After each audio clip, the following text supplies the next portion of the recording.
الرجیم بسم اللہ الرحمن الرحیم الحمدللہ رب العالمین والصلاة والسلام علی خاتم النبیین اللہم صلی علی محمد وعلی آل محمد کما صلیت علی ابراہیم وعلی آل ابراہیم انک حمید مجید اللہم بارک علی محمد وعلی آل محمد کما بارکت علی ابراہیم وعلی آل ابراہیم انک حمید مجید رب اشرح لی صدری ویسر لی امری واحلل عقدۃ من لسانی یفقہوا قولی۔ پچھلی آیت کریمہ میں ہم نے پڑھا کہ منع فرما دیا گیا لوگوں کو کہ لوگوں اگر گھروں میں حضور صلی اللہ علیہ وآلہ وسلم کی ازواج مطہرات امہات المومنین سے کچھ سوال کرنا ہے تو پردے کے پیچھے رہ کے کرو۔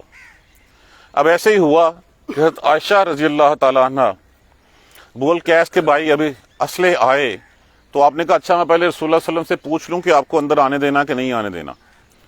تو آپ صلی اللہ علیہ وسلم جب آئے تو آ کے پوچھا کہ ابو القیس کے بھائی تھے۔ ابو القیس جو ہے وہ رضائی چچا تھے، رضائی باپ تھے۔ تو جو رشتے نسبی یا سلبی طور پہ حرام ہوتے ہیں وہ رضائی بھی ویسے ہی حیثیت رکھتے ہیں۔ تو آپ سے پوچھا کہ وہ آئے تھے ابو اسلحے آئے تھے تو کیا میں نے کہا میں اب پوچھ کے بتاؤں گی کہ تمہیں آپ کو اندر بلانا ہے کہ نہیں بلانا۔ تو فرمایا وہ تو تیرا چچا ہے۔ تو کہنے لگی مجھے دودھ ابو القیس نے تو نہیں پلایا تھا، ان کی بیوی نے پلایا تھا۔ رضائی رشتہ ہے، وہ تمہارا رضائی باپ تھا، یہ تمہارا رضائی چچا ہے، تو بلاؤ ان کو۔ تو جب یہ اس طرح کی بات آ گئی کہ کس کو جو ہے وہ اندر بلانا ہے کس کو نہیں بلانا، کس کے سامنے پردہ کرنا ہے کس کے سامنے نہیں کرنا، تو ایک ایمبیگوٹی آ گئی۔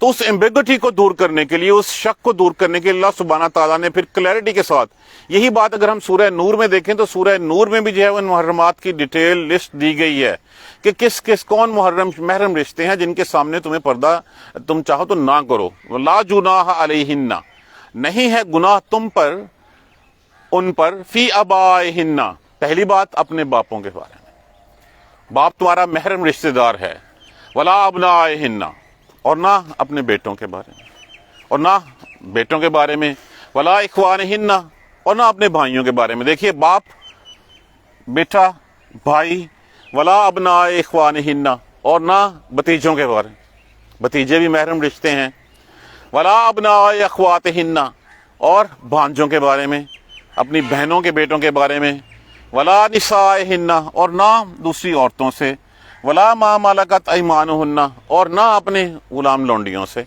یہاں پہ جن کی ملک ہوئے تمہارے دانے ہاتھ۔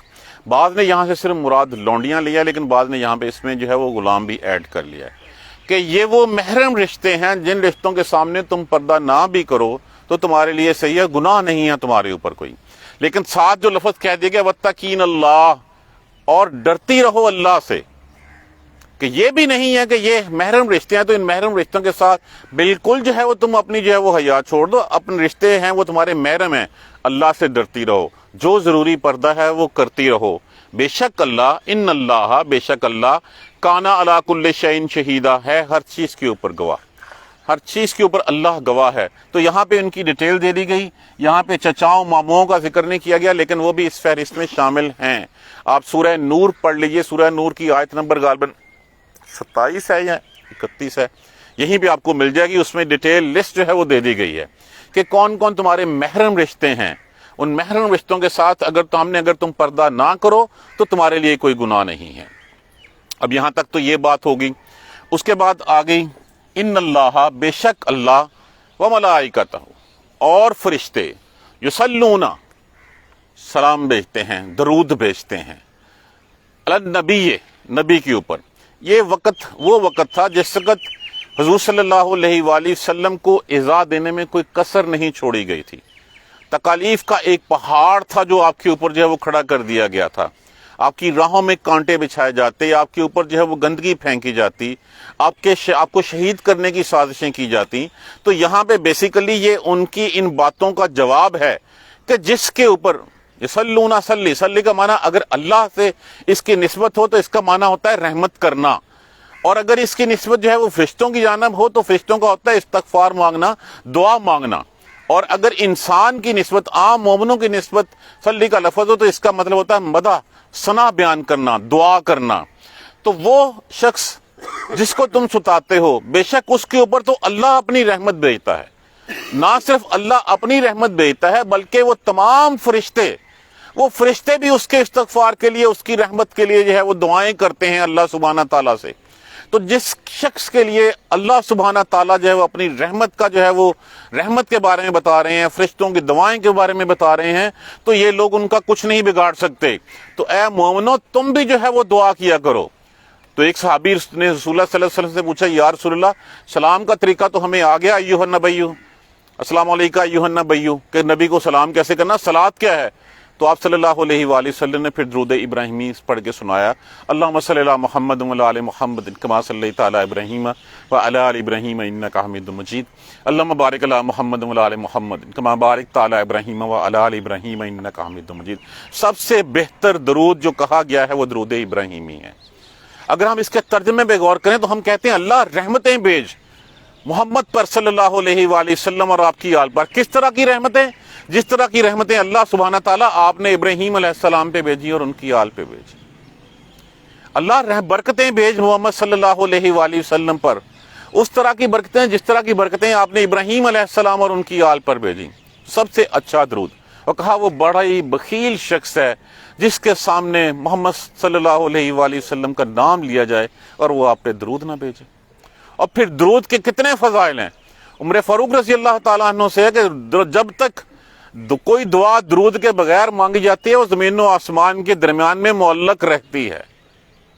اور پھر فرمایا آپ صلی اللہ علیہ وسلم نے کہ جمعے کا دن، وہ دن جس کی فضیلتیں برکات سے سب آگاہ ہیں، جس دن جو ہے وہ نفخہ سور پھونکا جائے گا، وہ بے ہوشی کا دن ہوگا، اٹھائے جانے کا دن ہوگا۔ وہی دن تھا جب یہ تخلیق کیا گیا، وہی دن ہے جس دن آدم علیہ السلام کو، وہی دن جو ہے جس دن بنی اسرائیل کو آزادی دی گئی۔ تو اس دن کی نسبت سے میرے اوپر درود بھیجا کرو۔ تو اس لیے کہا جاتا ہے جمعے والا دن جو کہ افضل دن ہے۔ اور صحابی نے پوچھا، یا رسول اللہ، جب ہم درود بھیجتے ہیں تو آپ پہ کس طرح پیش کیا جاتا ہے؟ تو فرمایا نبیوں کے جسم کو زمین کے لیے کھانا حرام کر دیا گیا ہے، تو جب لوگ جب درود بھیجتے ہو تم تو وہ درود ہم پہ پیش کیا جاتا ہے۔ تو یہاں پہ کلیئرٹی کے ساتھ کہہ دیا کہ جس کے بارے میں منافقین، مشرکین، یہود و نصارہ یہ باتیں کرتے ہیں، اس کا کون کوئی بگاڑ سکتا ہے جس کے اوپر اللہ اپنی رحمتیں بھیجتے ہیں۔ ان اللہ و ملائکتہ، بے شک اللہ اور اس کے فرشتے، یصلون علی النبی، وہ درود بھیجتے ہیں، وہ رحمت بھیجتے ہیں، وہ فرشتے استغفار کرتے ہیں، دعا کرتے ہیں علی النبی، نبی پر۔ یا ایھا الذین آمنوا، اے ایمان والو، صلو علیہ، تم بھی درود بھیجو، وسلموا، اور ڈھیروں سارا سلام بھیجا کرو اس کے اوپر۔ دیکھیں درود کی جتنی برکتیں ہیں ہم سب اس سے واقف ہیں۔ ان الذین، ایک طرف تو یہ کہہ دیا گیا، اور دوسری طرف مقابل میں کانٹرا پارٹ وہ لوگ جو رسول اللہ صلی اللہ علیہ وسلم کو جو ہے وہ ایذا دیتے ہیں، جو رسول اللہ صلی اللہ علیہ وسلم کو تکالیف دیتے ہیں، تنگ کرتے ہیں۔ ان الذین، بے شک وہ لوگ، یؤذون، جو ایذا دیتے ہیں اللہ کو۔ اب اللہ کو ایذا کون دے سکتا ہے؟ اللہ کو تکلیف کون دے سکتا ہے؟ لیکن یہاں پہ کہا گیا ہے، تو اس کا مطلب کیا ہوا کہ وہ لوگ جو اللہ کی اولاد بنا دیتے ہیں، اللہ کے اوپر جو ہے بہتان گھڑ دیتے ہیں، وہ لوگ جو ہے وہ اللہ کے ساتھ کسی اور کو شریک بنا لیتے ہیں۔ پیدا اللہ نے کیا، پالا اللہ نے، بقا کے لیے اللہ کی طرف دیکھتے ہیں، اپنے زندہ رہنے کے لیے جو ہے وہ اللہ کی طرف دیکھتے ہیں، اور سجدہ کسی اور کے سامنے جا کے کرتے ہیں۔ اس سے بڑھ کے اور ایذا کیا ہوگی؟ اگر باپ کا حکم ماننے کی بجائے بچہ جو ہے وہ کسی اور کا حکم مانے تو باپ کو تکلیف نہیں ہوگی؟ تو اللہ، وہ جو خالق ہے تمہارا، اس خالق کے بجائے ہم کسی اور کے سامنے سجدہ کریں، کسی اور کے سامنے ہاتھ پھیلائیں، اس سے بڑھ کے ایذا کیا ہو سکتی ہے؟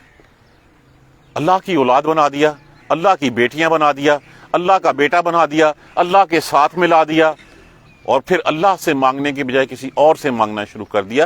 اس سے بڑھ کے اور کوئی تکلیف نہیں ہے، ایذا نہیں ہے جو اللہ کو پہنچائی جائے۔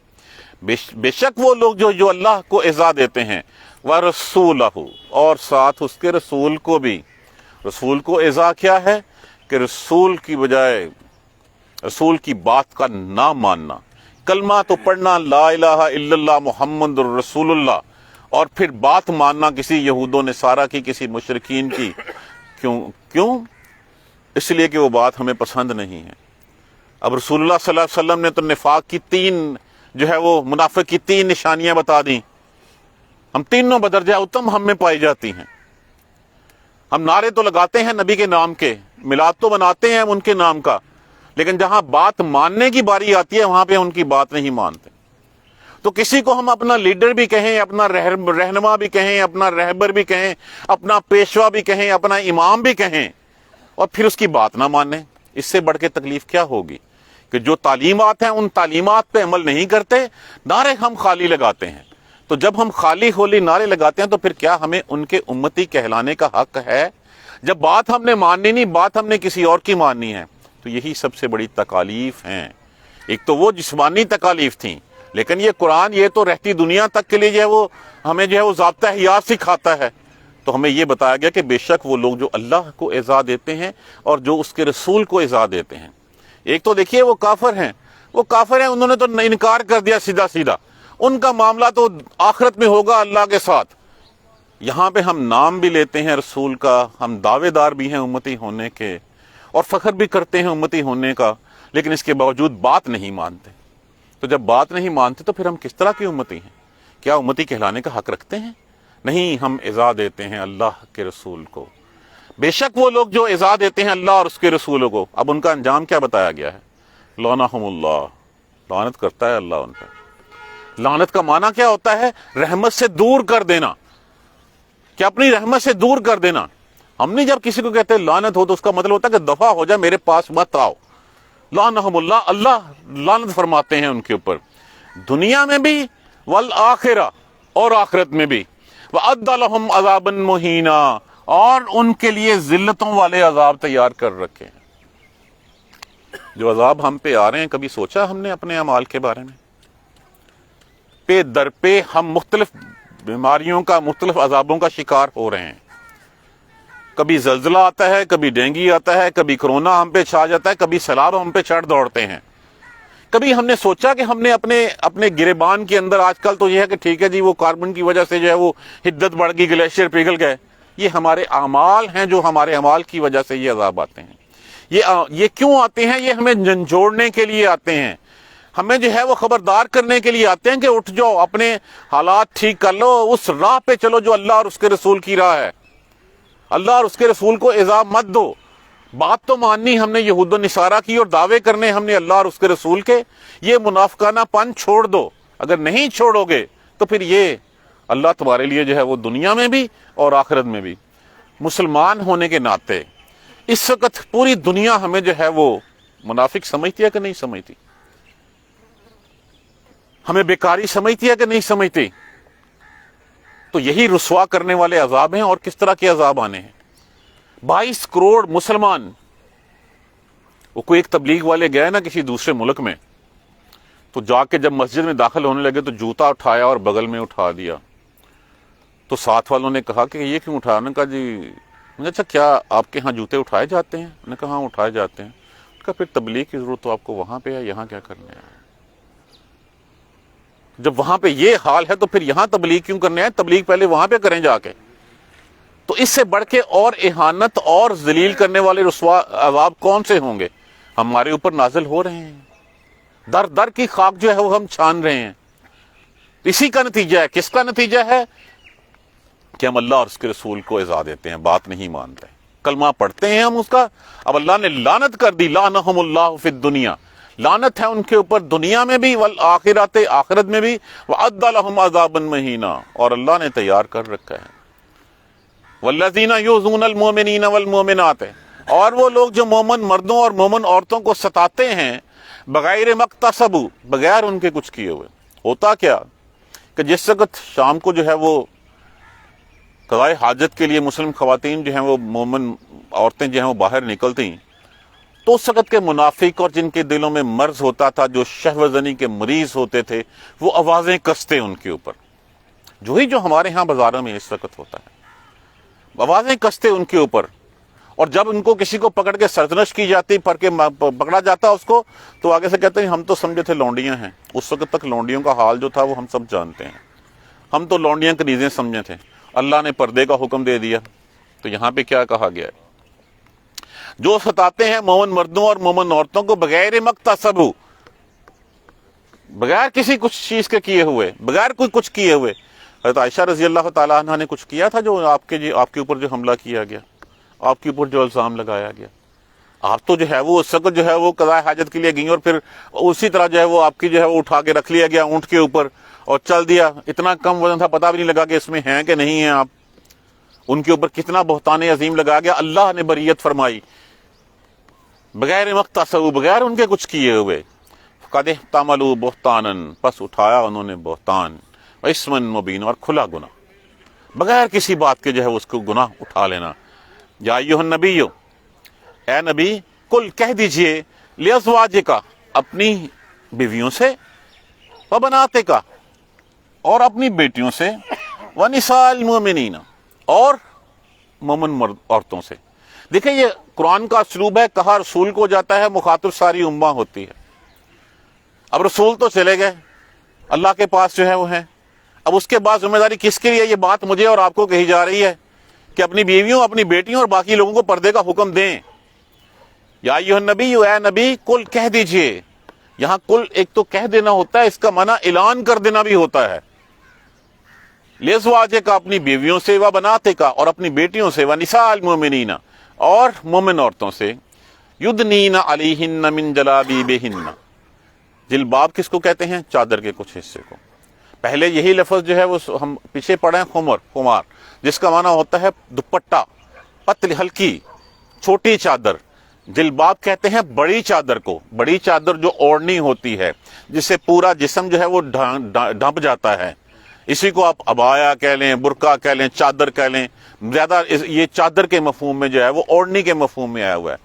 کہہ دیجئے اپنی بیویوں، بیٹیوں اور دوسری مومنوں سے کہ اپنے اوپر وہ چادریں ڈال لیا کریں.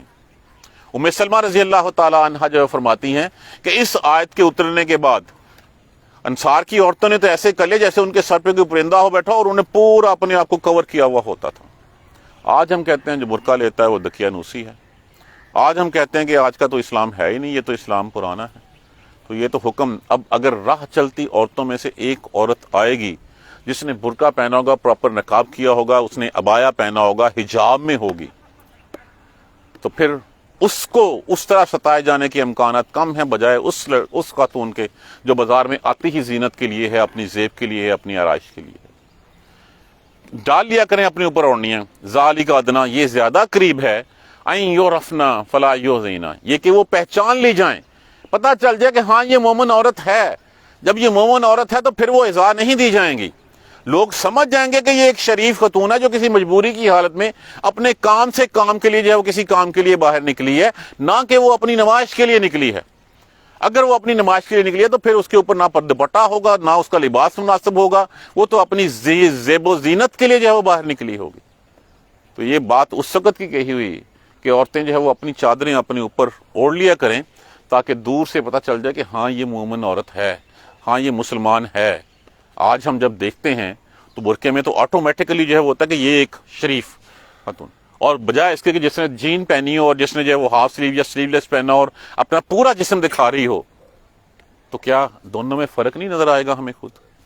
قرآن کی جو آیت ہے کوئی آیت کو جھوٹی تو نہیں ہو سکتی، وہ سچ ہے ہمارے سامنے، اور یہ حقیقت میں ہمارے سامنے دلائل سے بات ہو رہی ہے تاکہ وہ پہچان لی جائیں، بس وہ نہیں اذیت دی جائیں گی. وَقَانَ اللَّهُ غَفُورٌ رَحِيمًا، اور ہے اللہ بخشنے والا، رحم کرنے والا. اپنی طرف سے پوری احتیاط کر لیں، ہم صرف کوشش ہی کر سکتے ہیں، کوشش کریں. اللہ بخشنے والا بھی ہے، اللہ رحم کرنے والا بھی ہے. لَإِن لَمْ يَنْتَهِ، البتہ اگر پھر وہ نہ باز آئیں، وہ نہ ٹلیں اس بات سے. وہ کون تھے بیسیکلی؟ وہ یہود تھے، وہ منافق لوگ تھے. اگر وہ نہ رکیں، المنافقون، منافق لوگ، والذین فی قلوبہم مرض، اور وہ لوگ جن کے دلوں میں مرض ہے، والمرجفون، اور سنسنی پھیلانے والے. راجفہ ہوتا ہے زلزلہ. زلزلہ کیا آتا ہے؟ اضطراب پیدا کرتا ہے، جھنجھوڑ دیتا ہے، ایسی خبر پھیلا دینا جس سے جو ہے وہ سنسنی افواہ پھیل جائے. جیسے وہاں پہ ایک لشکر اکٹھا ہو رہا ہے مسلمانوں کے لیے، مسلمانوں کا مقابلہ کرنے کے لیے، وہ جو فلاں رسول صلی اللہ علیہ وسلم نے بھیجا تھا وہاں پہ اس کو مات ہو گئی. ایسی ہی باتیں اڑا دینا مومن مردوں اور مومن عورتوں کے بارے میں اور اسلام کے بارے میں جن کے دلوں میں مرض ہے، فی المدینہ، شہر میں. اگر یہ لوگ باز نہ آئے جن کے دلوں میں مرض ہے، یہود اور منافق لوگ اور افواہیں پھیلانے والے اس شہر میں، یہ مدینہ شہر کو کہتے ہیں لیکن یہ اسی مدینہ کا نام ہے جو مدینہ منورہ ہے. لَنُغْرِيَنَّكَ بِهِمْ، یقیناً ہم مسلط کر دیں گے آپ کو. یہ پیشن گوئی تھی، یقیناً ہم جو ہے وہ مسلط کر دیں گے آپ کو ان کے اوپر، ثم لا یجاورونک فیہا، پھر وہ نہیں رہ سکیں گے اس میں الا قلیلا، تھوڑا۔ اور پھر کیا انجام ہوا بنو قریظہ کا، کیا انجام ہوا بنو نذیر کا، کیا انجام ہوا بنو قینقاع کا، اور پھر منافقین کا کیا انجام ہوا؟ ان سب کو دیسن کالا دیا گیا، کسی کو جو نکال دیا گیا، کسی کو پکڑ کے قتل کر دیا گیا، کسی کی عورتیں لونڈیاں بنا لی گئیں، کسی کے بچے غلام بنا لیے گئے، اور ان کے سارے مال و اسباب وہ کہاں گئے؟ وہ مسلمانوں کے ہاتھ میں چڑھ گئے۔ اگر یہ باز نہ آئے، وہ نہیں باز آئے تھے، یہ پیشن گوئی تھی، یہ پیشن گوئی پھر پوری ہوئی، لنغرینک کا، یقیناً ہم جو ہے وہ مسلط کر دیں گے آپ کو ان کے اوپر۔ اور پھر اللہ نے ان کے اوپر مسلط کیا۔ احزاب سے واپسی پہ اب ظہر کو پہنچتے ہیں آپ صلی اللہ علیہ وآلہ وسلم، ظہر کے ٹائم پہ، اور ابھی لباس اتارتے ہیں، غسل فرمانے رہتے ہیں، تو جبرائیل علیہ السلام آ کے کہتے ہیں اچھا آپ نے ہتھیار اتار دیے؟ ہم نے تو نہیں اتارے، ابھی حکم دیا گیا ابھی بنو قریظہ کا محاصرہ کر لو، حکم جاری ہو گیا کہ عصر کی نماز وہاں جا کے ادا کرنی ہے۔ اب ظہر سے عصر کا ٹائم دیکھ لیجئے کتنا ہے، اور پھر سارے عصر تک جو ہے وہ جس نے جو لیٹ بھی ہو گیا اس نے عصر وہاں جا کے پڑھی۔ ہم مسلط کر دیں گے، اور پھر مسلط ہوئے، ثم لا یجاورونک فیہا، یجاور مجاور نہیں ہوتا جس طرح پاس بیٹھا ہونا پڑوس میں، پھر وہ یہاں رہ نہیں سکیں گے، اس میں پھر وہ اس شہر میں اس بستی میں رہ نہیں سکیں گے الا قلیلا، مگر کچھ عرصہ۔ کچھ عرصہ کیا؟ جا کے محاصرہ ہو گیا، کتنے دن لگے؟ 26 دن یا 30 دن، اور اس کے بعد فیصلہ ہو گیا، اور فیصلہ ہونے کے بعد مردوں کو قتل کر دیا گیا، عورتوں بچوں کو غلام بنا لیا گیا ان کو۔ اینما، جہاں کہیں، سکفو، پائے جائیں، اخذو، پکڑ لو، جہاں کہیں پائے جائیں، اخذو، پکڑ لو ان کو، وقتلوا تقتیلا، اور بری طرح مار دو ان کو، اور ان کو قتل کر دیا، گڑھا کھودا گیا، قتل کر کر کے لاشیں جو ہیں اس پہ جو ہے وہ پھینکتے جاتے تھے۔ سنت اللہ ہے، دستور ہے اللہ کا کہ جو اللہ کے نام لیوا ہوتے ہیں ان کو اللہ جو ہے وہ تنہا نہیں چھوڑتا۔ یہ دستور جو ہے وہ کب کا ہے؟ سنت اللہ فی الذین خلو من قبل، یہ دستور ہے اللہ کا ان لوگوں کے بارے میں جو اس سے پہلے گزر چکے۔ یہ سنت ہے اللہ کی، یہ دستور ہے، یہ قانون ہے۔ وہ کون سا کیسا قانون ہے؟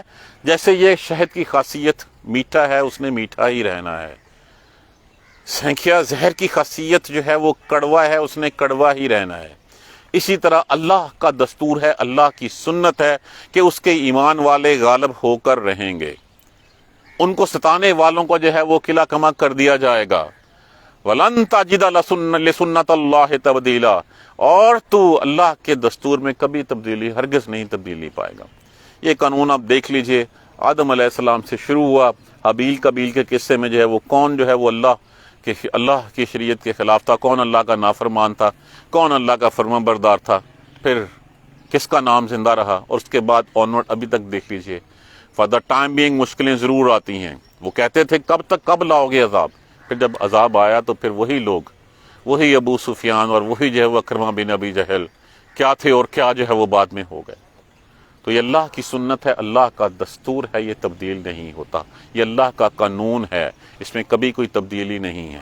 یہ دستور پہلے بھی ایسے ہی تھا، آج بھی ایسے ہی ہے۔ جو کہتے ہیں کہ 1400 سال پہلے کا قرآن اس وقت کی معیشت کے لیے تھا، ان کو یہ بات بھول جاتی ہے کہ اللہ کا دستور بدلتا نہیں ہے، اللہ کا دستور وہی رہتا ہے۔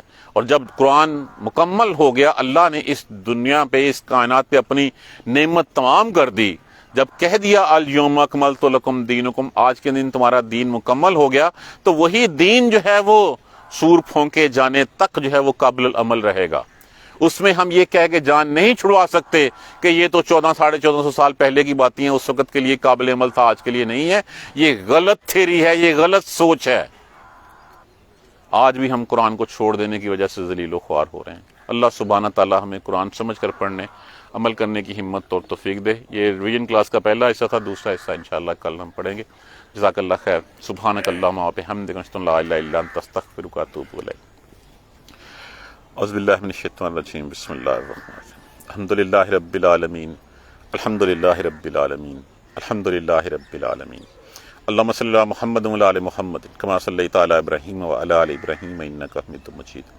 اللہم بارک علی محمد وعلی آل محمد کما بارکت علی ابراہیم وعلی آل ابراہیم انک حمید مجید۔ ربنا لا تؤاخذنا ان نسینا واخطأنا ربنا ولا تحمل علینا اصرا کما حملته علی الذین من قبلنا ربنا ولا تحملنا ما لا طاقة لنا به واعف عنا واغفر لنا وارحمنا أنت مولانا فانصرنا على القوم الكافرين ربنا لا تزغ قلوبنا بعد إذ هديتنا وهب لنا من لدنك رحمة إنك أنت الوهاب رب اغفر وارحم وأنت خير الراحمين یا رب ارحمہما کما ربیانی صغیرا یا رب ارحمہما کما ربیانی صغیرا یا رب ارحمہما کما ربیانی صغیرا اللہم اغفر لنا وارحمنا اللہم اغفر لنا وارحمنا اللہم اغفر لنا وارحمنا سبحان ربک رب العزت عما یصفون وسلام علی المرسلین والحمد للہ رب العالمین آمین یا ارحم الراحمین.